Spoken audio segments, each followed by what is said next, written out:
L'objectif de cette 5e étape du mode d'emploi des formations formes en ligne est de vous montrer comment tirer le parti le meilleur des exercices pour en apprendre le plus possible. Nous prenons comme exemple dans cette vidéo l'exercice PowerPoint qui est en démonstration dans les formations gratuites du site. C'est le 5e exercice de PowerPoint. Donc qu'est-ce qu'il y a à faire en premier quand vous abordez un exercice? C'est de lire les objectifs de cet exercice. Ensuite, on vous montre en dessous un aperçu de ce que va être cet exercice, c'est-à-dire de ce que vous allez réaliser vous-même en faisant cet exercice. Et puis, vous allez aussi voir ce que vous allez apprendre, ce que vous serez capable de faire une fois que vous aurez fait cet exercice. En haut des exercices, vous avez ce qu'on appelle une barre de navigation qui vous indique le nombre de séquences et le nombre de vidéos, puisque chaque séquence comporte une vidéo que vous avez dans l'exercice. Donc ici, cet exercice en comporte 8. Quand vous cliquez sur la première séquence, ça vous ouvre cette séquence. Vous avez le résumé du travail à réaliser pendant cette séquence, avec tout de suite la vidéo, la seule vidéo de cette séquence, et en dessous, vous avez le guide de réalisation qui va vous permettre, une fois que vous aurez regardé la vidéo, de réaliser vous-même ce qui a été montré dans la vidéo. Et c'est cette étape de réalisation pratique personnelle qui est absolument indispensable pour apprendre vraiment.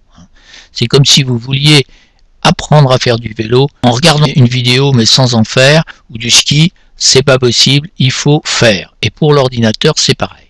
Alors, comme nous mettons en pratique tout de suite cette pédagogie active dès ce mode d'emploi, eh bien nous vous proposons de réaliser vous-même quelques opérations pratiques pour vous rendre compte comment ça fonctionne. Alors, pour l'exercice 5 de PowerPoint, il est fourni un certain nombre de photos dans un dossier compressé. Donc nous allons vous montrer en direct ici comment télécharger ce dossier et le décompresser. Nous faisons un clic droit sur ce lien, clic droit, et puis nous allons cliquer sur enregistrer la cible sous. Donc ça vous ouvre ces fenêtres-ci. On peut déplacer une fenêtre en mettant la souris sur la barre en haut, en enfonçant le bouton gauche et puis en faisant glisser la souris. Ça nous permet de voir notre guide en même temps que nous avons la fenêtre. Et vous voyez, nous avons bien enregistré la cible sous, ce que nous venons de faire. Enregistrer, cette fenêtre-là n'apparaît pas à chaque fois, des fois ça passe directement à celle-là, c'est le cas ici. Et puis nous allons indiquer où nous voulons télécharger le dossier zip. Donc nous allons le mettre sur le bureau, c'est-à-dire sur cet écran. Nous cliquons bureau et nous cliquons enregistrer. C'est ce qu'on nous dit de faire ici. Le téléchargement se réalise ici en quelques secondes. Ça dépend un petit peu de la vitesse du réseau internet que vous avez chez vous. Et puis une fois que le téléchargement est terminé, vous cliquez sur fermer. Donc nous continuons à avancer. Donc vous voyez, tout est indiqué exactement. Si vous aviez la fenêtre du logiciel à côté, on vous demanderait de la réduire pour voir le dossier compressé qui est arrivé sur le bureau. Ce dossier lui aussi, nous pouvons le déplacer sur le bureau en amenant la souris dessus, enfonçant le bouton gauche et maintenant enfoncé, nous glissons la souris pour le déplacer. Comme ça, on va mieux le voir. Et puis, nous allons faire ce qui nous est dit de faire, à savoir cliquer avec le bouton droit, encore une fois, dessus et de cliquer extraire tout. Extraire tout.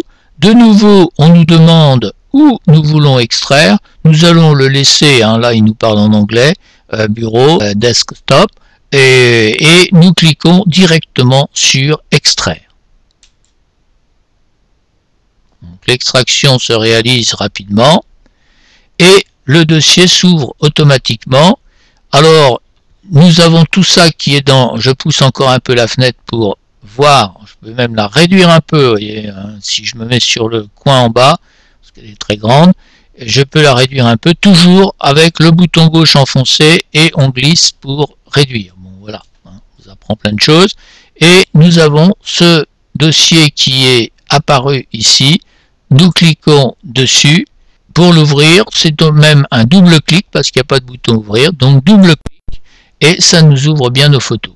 Alors là, nous pourrions avoir, suivant le mode d'affichage que nous avons de régler sur l'ordinateur, nous pourrions avoir ça par exemple, c'est-à-dire que nous ne voyons pas les photos, nous voyons juste leur titre, et en cliquant ici sur plus d'options, nous pouvons mettre en icône moyenne pour voir les photos directement, c'est plus pratique.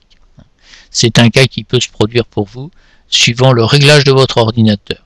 Nous arrivons donc à nos photos qui nous sont montrées ici, et ici pour l'instant nous fermons cette fenêtre puisque nous allons en avoir besoin tout à l'heure, mais pas tout de suite. Et puis le dossier zippé, donc vous avez le dossier décompressé qui est là, le dossier zippé n'a plus d'utilité pour nous, une fois qu'il est décompressé, donc nous faisons un clic droit dessus, cliquez avec le bouton droit de la souris, et nous allons cliquer supprimer. Voulez-vous le mettre à la corbeille? Nous disons oui, voilà, et ça disparaît, ça n'encombre pas le bureau. Voilà comment il faut faire, donc vous avez ici à réaliser vous-même une procédure technique annexe à l'exercice. Donc nous vous demandons si vous avez réussi et si vous avez eu des difficultés. Éventuellement, nous vous proposons un petit formulaire dans lequel vous pouvez cliquer et puis nous dire c'est OK ou je ne sais pas quoi. Vous nous rappelez votre prénom et votre adresse mail et vous nous envoyez ce message de façon à que nous puissions éventuellement vous aider si vous avez rencontré des difficultés.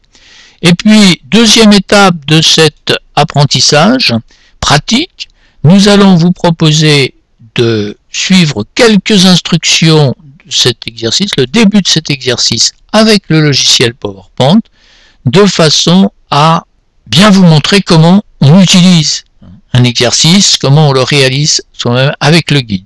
Donc, vous le voyez d'abord avec la vidéo, vous voyez faire avec la vidéo, et vous, après, pas à pas, vous suivez les instructions, etc.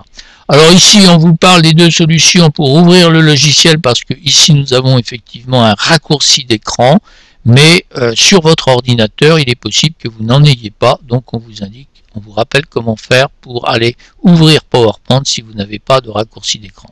Ici, nous en avons un, et comme nous avons déjà utilisé la procédure sur cet ordinateur avec le logiciel, il se met automatiquement à côté du guide, mais vous avez la vidéo précédente qui nous indique comment le faire si ça se met en plein écran ou réduire.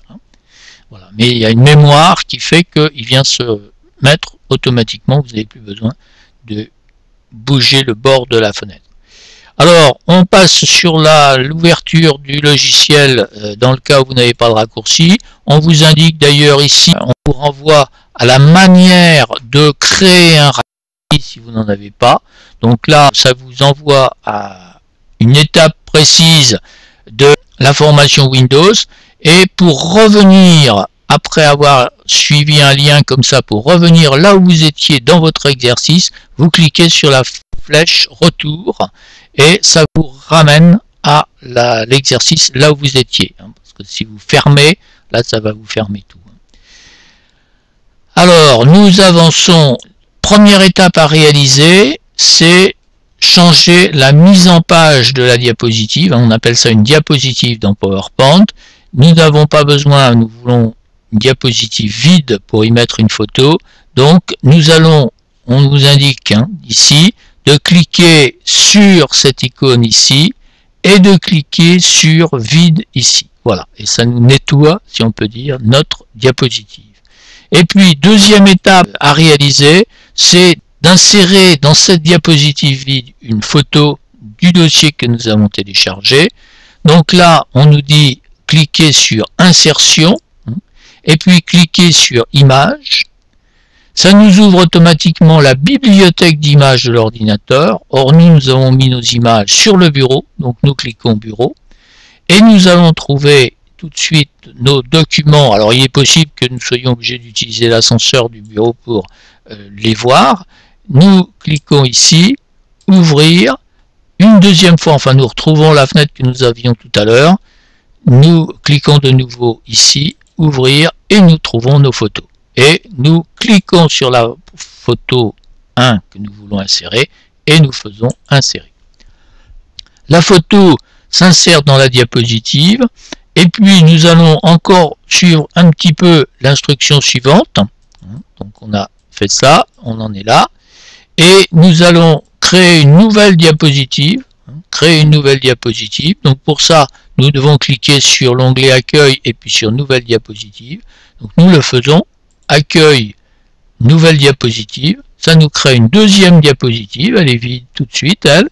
Et puis nous allons y mettre une deuxième photo. Et là, nous faisons la même manœuvre que ce que nous avons fait tout à l'heure. Insertion, image.